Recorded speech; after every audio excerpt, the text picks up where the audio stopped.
On January 2, 2016, Saudi Arabia executed a top Shia cleric, allegedly for his role in anti-government protests.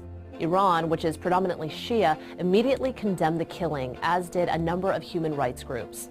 Soon after, Iranians stormed the Saudi embassy in Tehran, leading to Saudi Arabia cutting diplomatic ties with Iran. With extreme rhetoric flying back and forth, many worry that the two countries may end up in an all-out war. So, what would happen if Saudi Arabia and Iran went to war? Well, for decades, both countries have exemplified the Sunni-Shia divide in the Middle East. Since 2015, they have fought a proxy war in Yemen, with Saudi Arabia and the U.S. supporting the former Yemeni government and Iran supporting the rebel faction. In the event of an actual direct conflict, however, the landscape would be very different. Both countries are massive and are only separated by a few miles of Persian Gulf. Iran covers roughly 600,000 square miles, while Saudi Arabia occupies about 800,000 square miles. They also have very high GDPs, with Iran ranking around 28th worldwide and Saudi Arabia at number 19. However, Iran's population of roughly 80 million people is more than 2.5 times the size of Saudi Arabia's population, which is less than 30 million.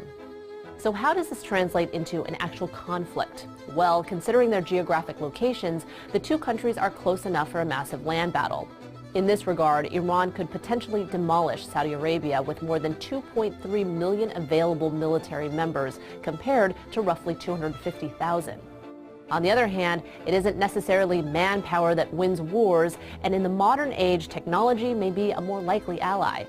While Iran spends about $6 billion a year on defense, Saudi Arabia spends about $50 billion more. That's quite a lot of tanks, planes, boats, and bombs. But realistically, this would not be a conflict in a vacuum, and any deficiencies that each country may have can be easily bolstered by the support of surrounding and geopolitically involved countries. Unfortunately for Iran, the Sunni-Shia divide would likely be a deciding factor for most Middle Eastern countries.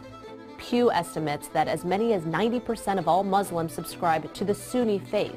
In fact, the only countries with a Shia majority are Iran, Iraq, Bahrain, Azerbaijan, and possibly Yemen. But in the days since the execution, Bahrain has cut ties with Iran, along with a majority of the Gulf Cooperation Council, which includes some of the most powerful countries in the Middle East. Iran has also long seen hostility with Israel and the United States, the latter of which is a direct ally of Saudi Arabia. In the end, despite a surplus of manpower, Iran's geopolitical position is much weaker than Saudi Arabia's, and without significant support, there's almost no chance of an Iranian victory. There's a lot more to Saudi Arabia and Iran's rocky relationship than just one execution. Find out more about the two countries' fight to control the Middle East in the video at the top. Learn about why their conflict began in the video at the bottom. Thanks for watching TestTube News. Don't forget to subscribe for more videos. We'll see you next time.